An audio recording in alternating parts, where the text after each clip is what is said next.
It feels like every time we get a handle on one thing in cybersecurity, something new pops up, right? Right. So today we're looking at weaponized large language models, or LLMs. Yeah.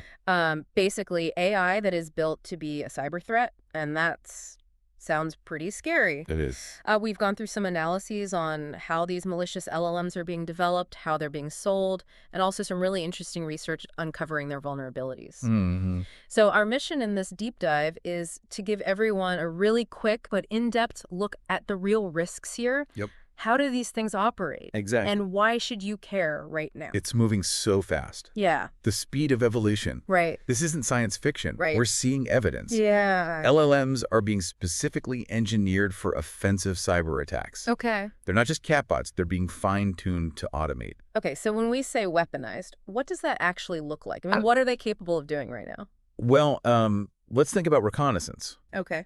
Gathering information on potential victims. Okay. These models can do it with incredible efficiency. Right. And then we move on to identity impersonation, which makes phishing attacks so much more believable and so much harder to detect. Oh, yeah. And then they can adapt in real time to evade security systems, which is a big escalation. Right.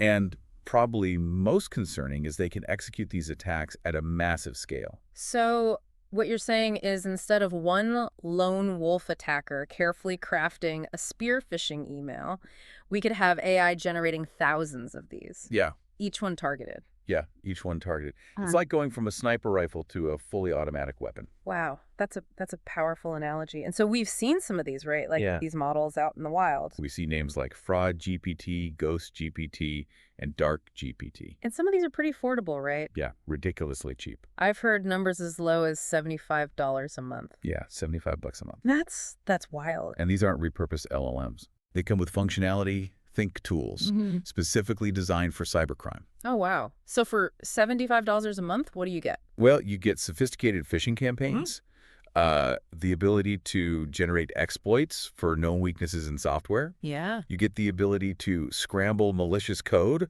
so it can bypass antivirus. Oh, wow. You get the ability to scan for vulnerabilities and even verify stolen credit cards. So it's like a hacker toolkit, but it's all powered by AI. Yeah, basically. It's crazy that cybercrime is turning into like a subscription service, kind of like Netflix for bad actors. Yeah, it's the SaaS model. Oh, okay. The cybercriminal world is very quickly adopting software as a service. Wow. And these weaponized LLMs are being leased out.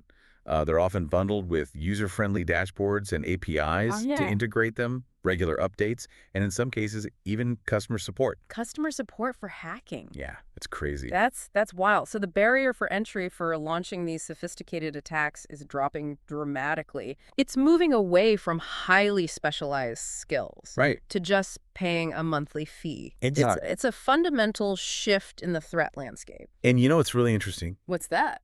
The sophistication of these malicious LLMs is blurring the lines between those and legitimate developer platforms. You're saying they're starting to look the same. Yeah. The features and the user experience, it's getting hard to tell them apart.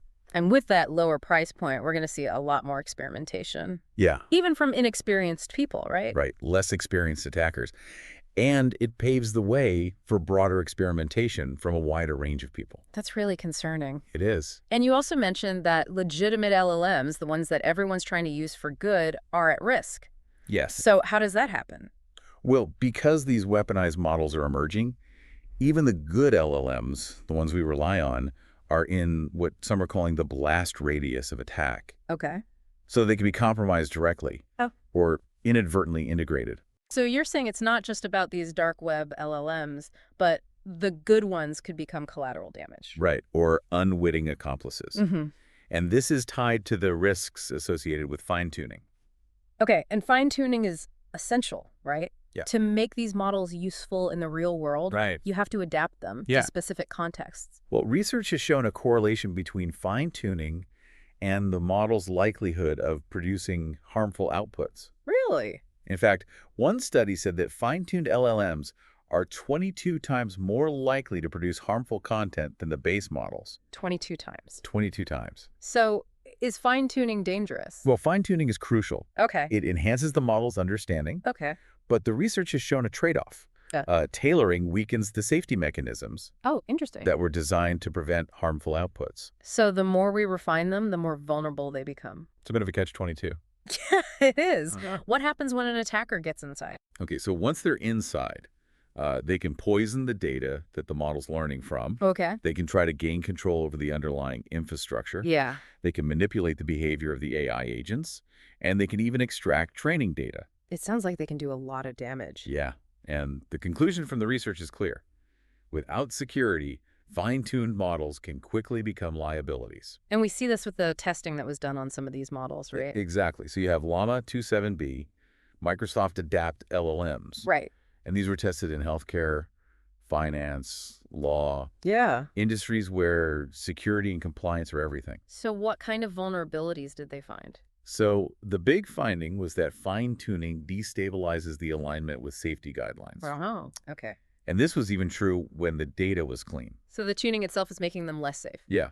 And the breakdown was most severe in biomedical and legal, where accuracy and ethics are critical. Which is ironic because you would think that they would be trying to make it better for those very industries. You would think so, right. And the scary thing is, the jailbreak attempts that were unsuccessful against the foundation models had much higher success rates against the fine-tuned versions. That's wild. So we're saying regulated data becomes more vulnerable by making the AI more specialized?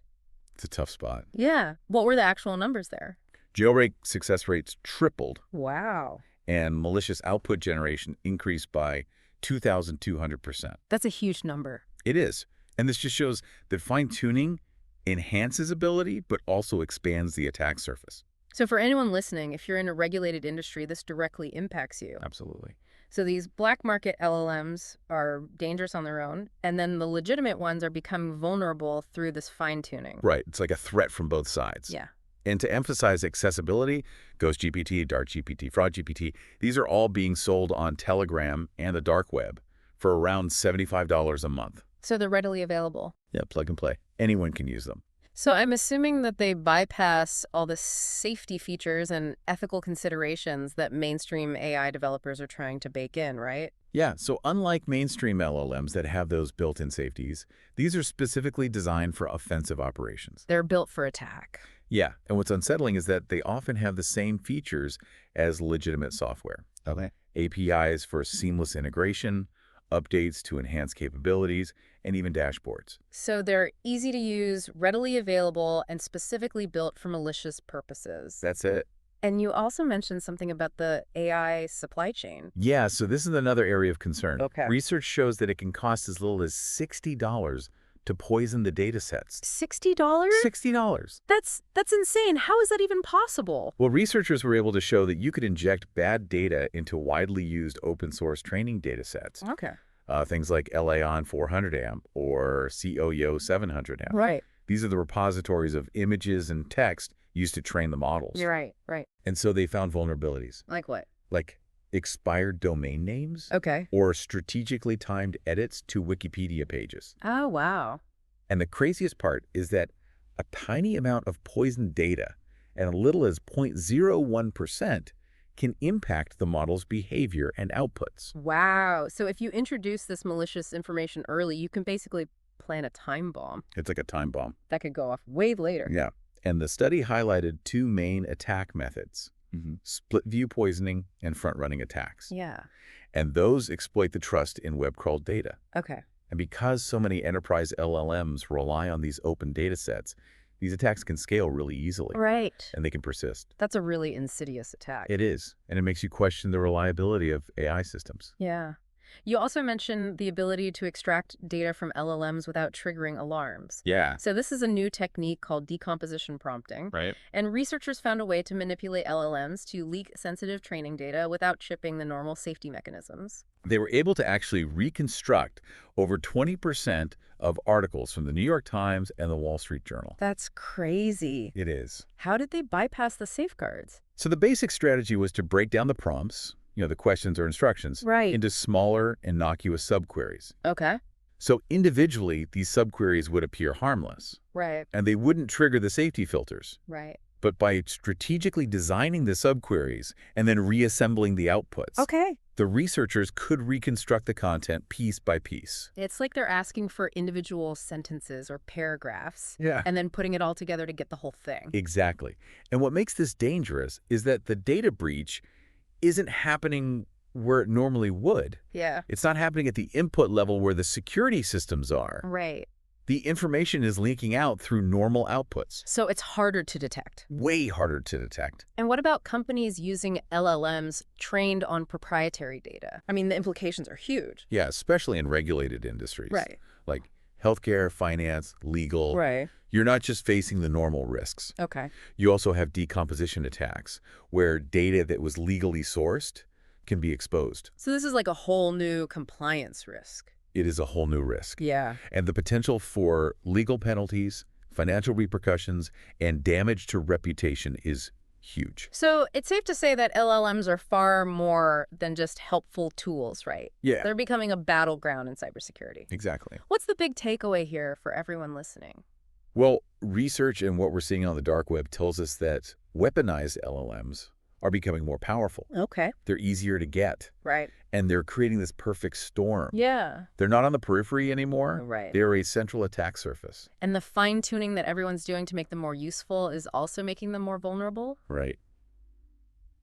It's a tough spot. It is. It feels like we're in this race against time to find strategies for securing them. Yeah, the old security measures aren't going to cut it anymore. Okay.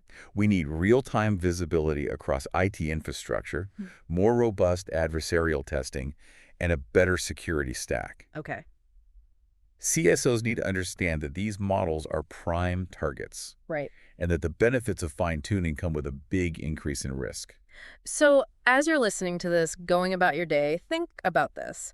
AI is no longer just assisting us. Right. It's not just creating things. Right. It's being weaponized. Right. What does this mean for cybersecurity? Huge implications. What new defenses are we going to need? Yeah. What proactive strategies will work? Yeah. What does it mean for the future of AI? Exactly. If we can't trust it, how can we use it? Yeah, it's a big question. This is a conversation that everyone needs to be a part of. Absolutely. No matter what your expertise is. Everyone. This affects everyone. It really does.